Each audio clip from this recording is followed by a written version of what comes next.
दोस्तों, कैसे हैं आप सभी लोग। उम्मीद है आप सभी लोग बहुत बढ़िया होंगे और अपने लाइफ में बहुत अच्छा कर रहे होंगे।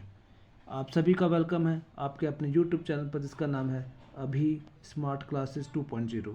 लगभग एक महीने बाद आपकी जो वीडियोज़ है वो अपलोड हो रही हैं। इसके लिए सबसे पहले आप लोगों को सॉरी, पर कहीं ना कहीं आप ये यकीन मानिए कि मैं कहीं ना कहीं कुछ व्यस्त था, इसकी वजह से आपकी वीडियोस नहीं बना पा रहा था। पर अब से आपको रेगुलर यहाँ वीडियोस देखने को मिलेंगी, तो इस चैनल को ज़्यादा से ज़्यादा लाइक करें, शेयर करें और सब्सक्राइब करें।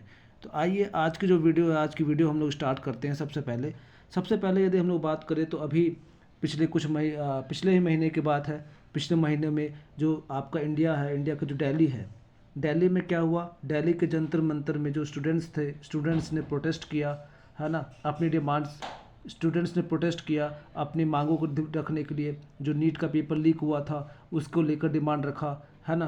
तो इस डिमांड के जो मेन लीडर थे, वो लीडर कौन थे? सोनम वांगचुक। तो आइए जानते हैं हम उनके बारे में, आखिर ये थे कौन और इनका क्या रिलेशन था। दोस्तों, यदि अगर बात करें तो आपने थ्री इडियट्स मूवी देखी होगी। थ्री इडियट्स मूवी में एक आपका करेक्टर आता है जिसका नाम क्या है? जिसका नाम है फुनसुक वांगडू, है ना। क्या बोलते हैं? फुनसुक वांगडू, तोहफा कबूल करो तो सिगरेट, है ना, फुनसुक वांगडू। तो जो फुनसुक वांगडू है, ऐसा बोला जाता है कि अगर फुनसुक वांगडू की बात करें तो वो फुनसुक वांगडू और कोई नहीं, वो आपके सोनम वांगचुक जो आपके लद्दाख के रहने वाले हैं, उन्हीं से रिलेटेड है और उन्हीं की असली कहानी पर ये फिल्म ज़्यादा इंस्पायरिंग है। तो आज हम बात कर रहे हैं लद्दाख के महान इंजीनियर और इनोवेटर सोनम वांगचुक की। तो आइए स्टार्ट करते हैं। देखिए, सबसे पहले यदि हम लोग बात करें इनके सोनम वांगचुक की, तो सोनम वांगचुक जी जो है अपने लाइफ में एक आपके क्या थे? एक साइंटिस्ट तो थे ही, एक साइंटिस्ट थे।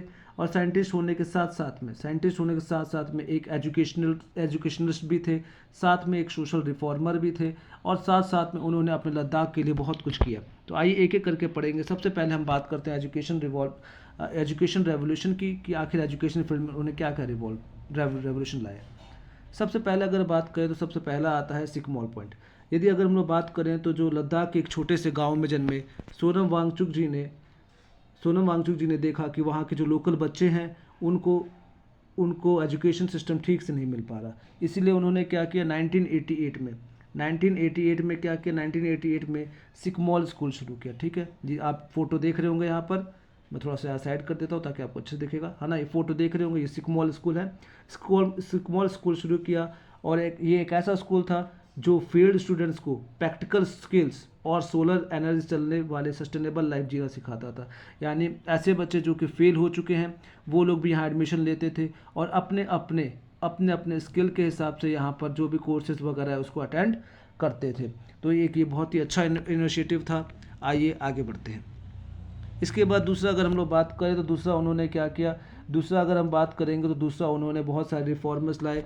सबसे पहले उन्होंने क्या किया, सबसे पहले अगर हम लोग बात करें तो सिकमॉल के बाद उन्होंने सरकारी स्कूल के सिस्टम को बदलने के लिए एक ऑपरेशन शुरू किया जिसका नाम था ऑपरेशन न्यू होप। क्या था? Operation new hope. Operation new hope की बात करें तो उन्होंने लद्दाख के लोकल कल्चर और ज्योग्राफी के हिसाब से सिलेबस को सबसे पहले डिज़ाइन किया, और लगभग 700 से ज़्यादा टीचर को इसमें क्या किया गया, ट्रेंड किया गया। यानी जो लद्दाख का जोग्राफिकल कंडीशन थी उसके हिसाब से और जो वहाँ कल्चर था उसके हिसाब से पूरे सिलेबस को इन्होंने रिफॉर्म कर दिया। और न केवल रिफॉर्म किया बल्कि 700 टीचर को वहाँ पर ट्रेनिंग भी दी। और इसका असर ये हुआ कि इसका असर ये हुआ कि 1980s में, कब? 1980s में, जहाँ पास जो 10th क्लास के बच्चे जो केवल 5% पास होते थे, वो परसेंटेज बढ़कर कितना हो गया, वो बढ़कर 75% होगा। आप सोच सकते हैं कि कितने बड़े आपके रिफॉर्मिस्ट थे कि इन्होंने सीधा 5% से 75% पासिंग जो है परसेंटेज ले आए। तो अपने आप में एक बहुत ही बड़े लीडर हैं। आइए आगे बात करते हैं। तो आगे यदि हम देखेंगे तो आगे आपको देखने को मिलेगा न केवल एजुकेशन बल्कि इन्होंने इन्वायरमेंट में भी इन्होंने काफ़ी अच्छा काम किया। इन्वायरमेंट के लिए भी इन्होंने ये साइंटिस्ट थे तो साइंटिस्ट होने के नाते इन्होंने टेक्नोलॉजी का काफ़ी इस्तेमाल किया। और इसी टेक्नोलॉजी में हमारे पास है सबसे पहले the miracle, that is ice stupa. Ice stupa की बात करें तो लद्दाख में क्या हुआ, लद्दाख में सबसे बड़ी जो प्रॉब्लम होती है वो होती है पानी की कमी, है ना। वाटर की प्रॉब्लम सबसे बड़ी देखी जाती है हमें। तो उन्होंने क्या किया, सबसे पहले पानी की जो कमी थी वो लद्दाख में सबसे बड़ी समस्या थी। तो सोनम जी ने फिजिक्स और जियोमेट्री के सिंपल यूज़ करके, किसको? फिजिक्स और जो मैथ का ज्योमेट्री होता है ना, ज्योमेट्रिकल टर्म्स को यूज़ करके सिंपल यूज़ करके एक आइस स्तूप बनाया। जैसा कि आप देख रहे होंगे यहाँ पर एक आइस स्तूप बनाया गया। और जो ये आइस स्तूप था इसमें ऐसा बोला गया कि ये आर्टिफिशियल ग्लेशियर था और सर्दियों के पानी को स्टोर करते हैं। इस आइस स्तूप में क्या किया जाता है, जो आप ग्लेशियर का पानी होता है उसे स्टोर करते हैं और गर्मियों में यही ग्लेशियर जो है ये पिघल कर क्या करता है, खेती के लिए पानी देते हैं। इसी इन्वेशन के लिए उन्हें वर्ल्ड फेमस रोलेक्स अवार्ड भी मिला था। क्या मिला था, रोलेक्स अवार्ड भी मिला था। ठीक है, इसके अंदर पानी स्टोर किया गया, फिर ये गर्मियों के मौसम में पिघल गए तो क्या हो गया, पानी पूरा निकल के बाहर आ गया और बाहर आकर खेतों में चला गया। ठीक है, तो कौन सा मिला था, रोलेक्स अवार्ड। चलिए आगे बढ़ते हैं। आगे देखें तो आगे अब जो आपका नेक्स्ट स्लाइड आता है वो स्लाइड आता है solar mud house.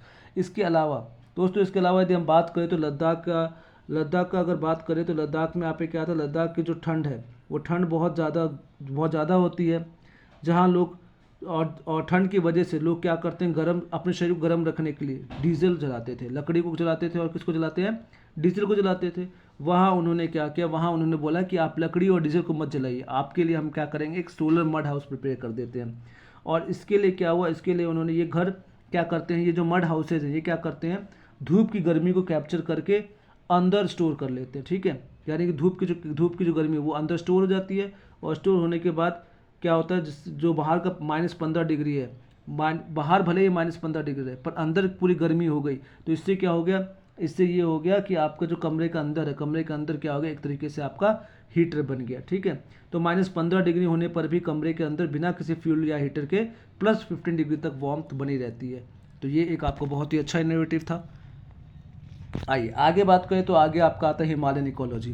Himalayan ecology की यदि हम बात करते हैं तो इन्होंने क्या किया, इन्होंने बेसिकली अगर आप देखोगे तो आपको देखने को मिल रहा होगा पिघले हुए हिमालयन ग्लेशियर प्लस लद्दाख के कोल्ड डिजर्ट लैंडस्केप की विजिट। यानी अगर आप बात करें तो ये सिर्फ एक इन्नोवेशन ही नहीं, बल्कि सोनम जी ने पूरी दुनिया का ध्यान हिमालय के नाजुक पर्यावरण की तरफ खींचा। और ग्लोबल वार्मिंग और माइंडलेस कॉमर्शलाइजेशन की वजह से पिघलते ग्लेशियर्स और ड्राई हॉट माउंटेन्स पूरे देश के वाटर सिक्योरिटी के लिए एक बड़ा खतरा बन चुके हैं और इसका उन्होंने अब सबका ध्यान इसकी तरफ खींचा था। ठीक है, आइए आगे बढ़ते हैं। आगे बढ़े तो ये एक एक्टिविज्म थे और इन्होंने 6 शेड्यूल की भी डिमांड की थी। सोनम बिग जो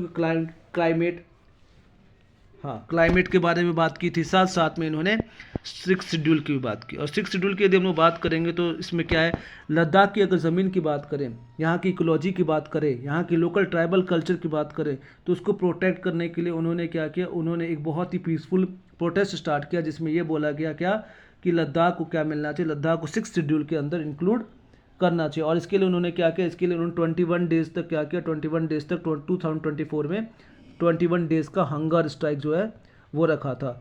और ये कॉन्स्टिट्यूशन जो 6 शेड्यूल में क्यों इंक्लूड किया गया, ताकि जो लद्दाख के लोग हैं वो अपने पर्यावरण और विकास के फैसले खुद ले सकें। और जिस तरीके से कुछ आपके ईस्टर्न स्टेट्स को ये राइट है कि वो अपनी जो लैंड है उसको लेकर राइट ले सकते हैं और डिसीजंस ले सकते हैं, वैसे ही लद्दाख को भी ये आपको राइट मिलना चाहिए और ये अपने लैंड को लेकर डिसीजन वगैरह ले सकें। इसके लिए भी इस चीज़ को उठाया गया था।